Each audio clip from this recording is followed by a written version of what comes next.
It was a bright spring day. The sun was high in the blue sky. A herd of sheep was grazing contentedly on the hillside. The little lambs with their soft white coats and curly tails were playing among themselves.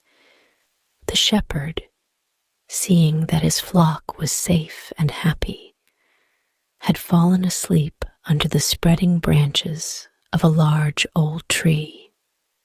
Suddenly, an eagle swooped down from the sky. It pounced on a little lamb and carried it off so swiftly that none of the other lambs even had the time to bleat. The sleeping shepherd heard nothing. A crow was sitting on the tree under which the shepherd lay asleep. He had seen how the eagle had caught the lamb and carried it off to his nest. What a wonderful way to get dinner, he thought. Why do crows look for old, smelly food? The crow decided to do exactly as the eagle had done.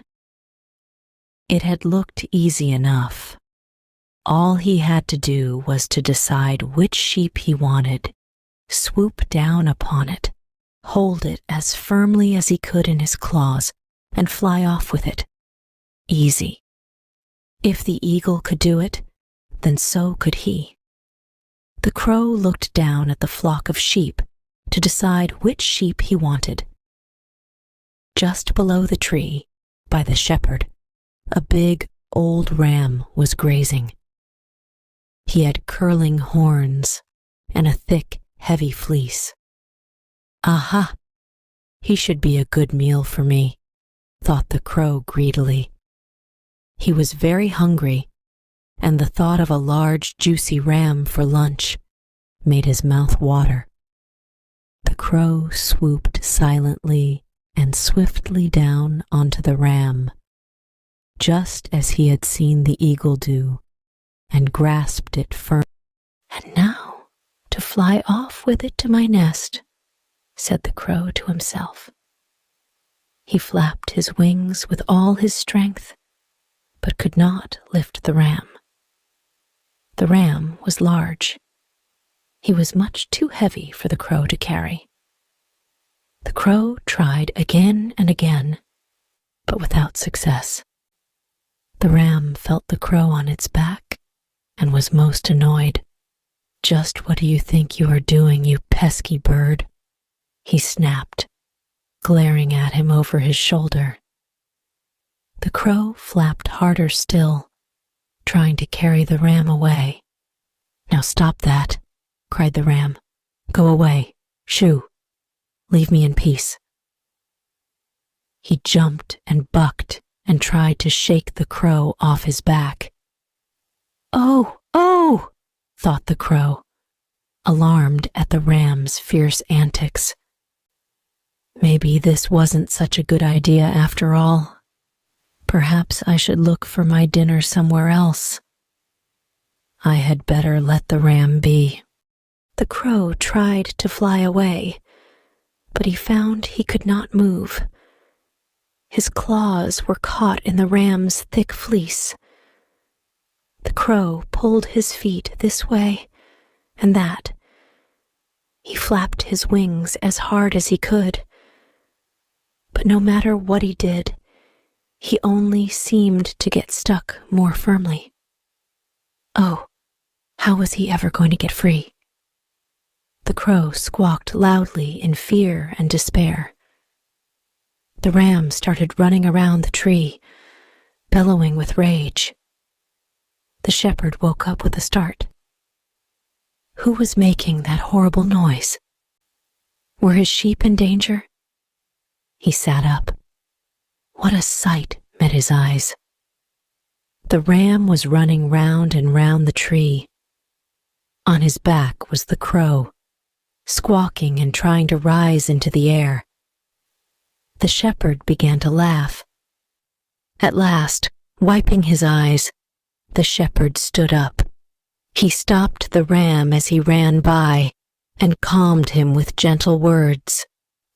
When the ram was still, the shepherd took a pair of shears from his sack. Holding the crow with one hand, he deftly snipped the fleece until the crow was free. "What did you think you were doing, my fine friend?" asked the shepherd, looking at the crow. "Playing at being an eagle, were you?" The shepherd burst out laughing again. The crow was too embarrassed even to croak.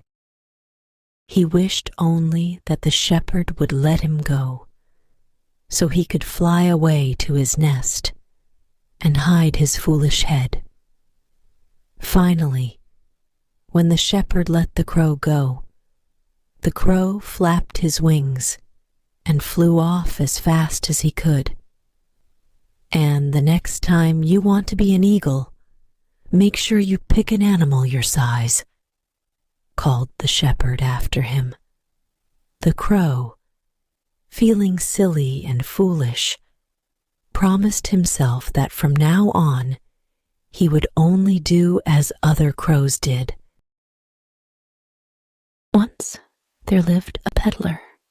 The peddler sold all sorts of goods: sturdy shoes for the farmers and pretty trinkets for their sweethearts, warm, woolly shawls to keep the women warm and sweet, sticky toffees for the children to munch on their way back from school. Some days he sold fruits, and on other days, kettles. To carry all his wares, the peddler had a donkey. Every morning, the peddler loaded the donkey with his wares.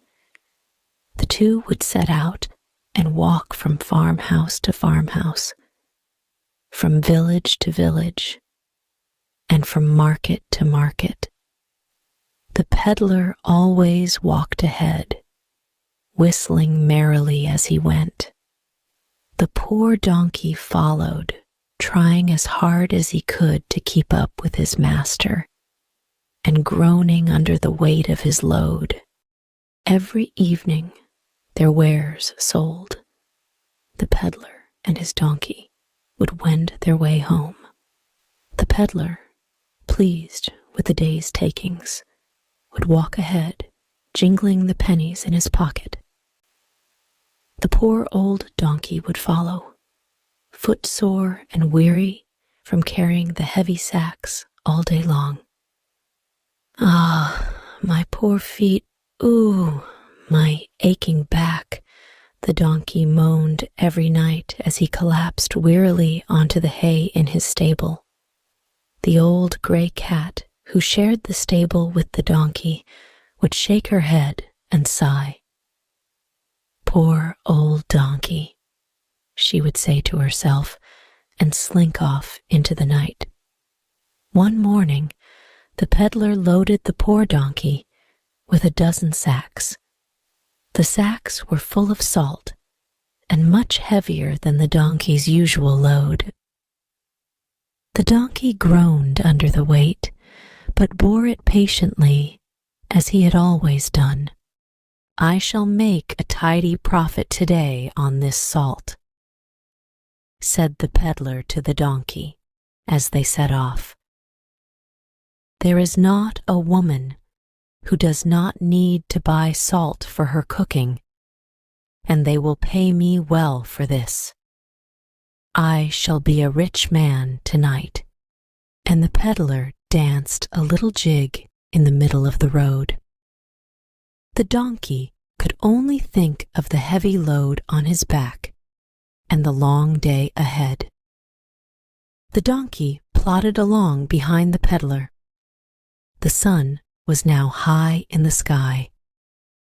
The donkey was hot and tired, and longing for a drink of water. Up ahead, he knew, there flowed a stream of cool, sweet water. The donkey hurried towards the stream as fast as his tired legs and the heavy load on his back would allow, and leaned over for a drink.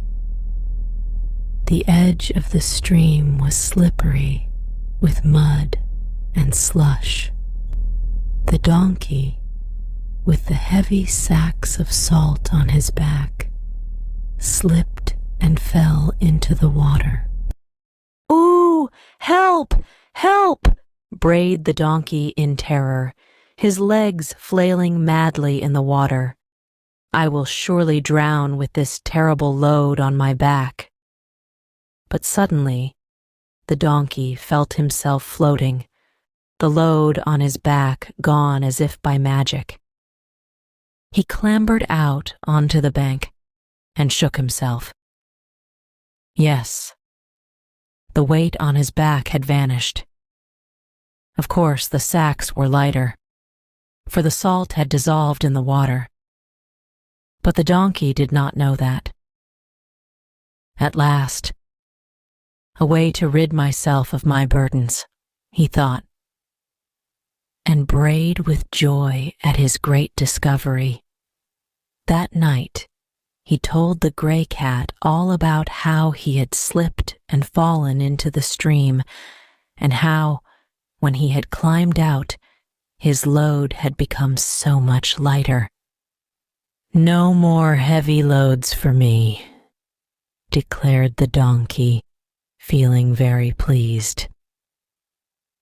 "Every time it gets too much for me, all I have to do is to pretend to fall into a stream, and my load will lessen by magic." The gray cat shook her head and sighed. "Poor old donkey," she said, and slunk off into the night. Next morning, the peddler loaded the monkey again, this time with bales of cloth that he wanted to sell at the next village. "Be careful today, old donkey," he said as they set off. "I did not earn penny yesterday. I must earn double today, or we go to bed hungry tonight." The donkey plodded along behind the peddler and groaned under the weight of the cloth. His back ached more than ever, and his feet were killing him. He resolved to find a stream as quickly as he could. As luck would have it, the peddler took the same path he had taken the previous day, and very soon they came to the same stream.